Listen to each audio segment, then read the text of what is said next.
Welcome to Image City Photography Gallery show we call The Magic of Light 2021, and one of our exhibiting guest photographers is Stephanie Warchol. Hey, good morning, Stephanie. Good morning, Carl. Good morning. You hear me? I hear you. We're doing good here, huh? Okay. Well, that's great. Nice to meet you. Nice to meet you as well. This is a sort of meeting, I guess, the way we do these meetings today, huh? Yeah. Yes, definitely. Well, congratulations on being selected as one of our winners. That's great. I want to talk about these photographs. Yeah, so I was really excited to have my pieces selected because they're cyanotypes, and I know that's a bit of an alternative process. And when I go to the shows at Image City, the photos are a little bit more traditional than the series that I have created and was accepted. So to have two pieces accepted sort of blew my mind at first, just because they're a little bit different. And then to win an award, to be chosen by Lumiere Photo and Frame to win was even more shocking and exciting. It is exciting. So thank you to the gallery partners and Lumiere. I appreciate it. Congratulations. Yeah. Looks great. I mean, I want you to tell me a little bit. You say it's part of a series. I can see you submitted two, and I see they're very similar in toning and that type of thing and the processing. Tell me about the photographs. Now, did you actually take the photographs, or are they photographs that have been modified from somewhere else? Yeah, so I'd be happy to share a little bit of the process. So I went to school for photography at the University of Buffalo. We tended to do more conceptual work.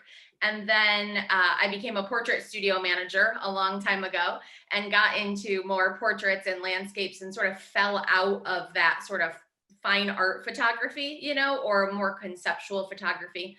And so about a year ago, I decided to make 2020 my year to sort of develop a new series. So I started a year ago by collecting vintage photos and vintage postcards through eBay or estate sales or through family members, and began to create these narratives. That's something that I've done in my work in the past: family or memory, travel. Those are sort of themes that I've explored in the past. And so I began to digitally collage, so use Photoshop to collage the vintage photos and text, or text from the back. Sometimes it's text from the back of the photos. Sometimes it's text from postcards. I've included some appropriated images. The one piece that was accepted, which is Dorothea Look, incorporates some vintage wallpaper in there as well, some scanned vintage wallpaper. Some other pieces that I've done in this series incorporate some of my own photos as well, typically florals or patterns or things like that. So the series, it's about sort of telling these people's stories, even though I have no idea who they are. They're not my vintage, they're not my family's vintage photographs, which I think makes it a little bit more interesting.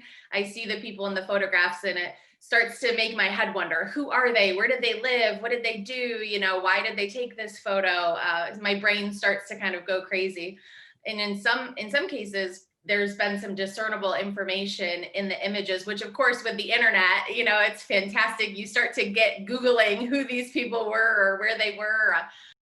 With one of the photos I found a World War I register of who they were, and they served in the military. And so that's sort of the exciting part to me, that the research behind it and making the images. And then, I print them as cyanotypes. I make a digital negative in Photoshop, print it on sort of a clear transparency, and then expose that to cyanotype paper. So that's a little bit about the process. I was thinking I knew what you were doing, and sure enough, I did have it figured out. Oh, good. I was looking at that one that won the award, that it has the name Brandon, like there's a postmark of Brandon or something on it.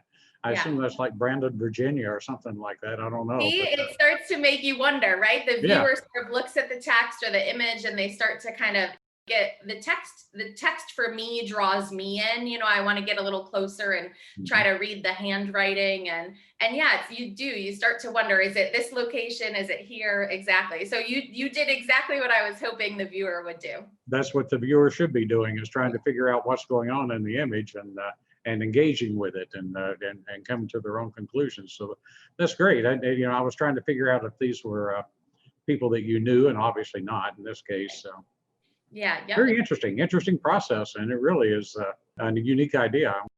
glad that you're pursuing this. And are you going to plan to show more of the pieces at some point, maybe at the gallery or somewhere else? I've thought about that. That is so funny.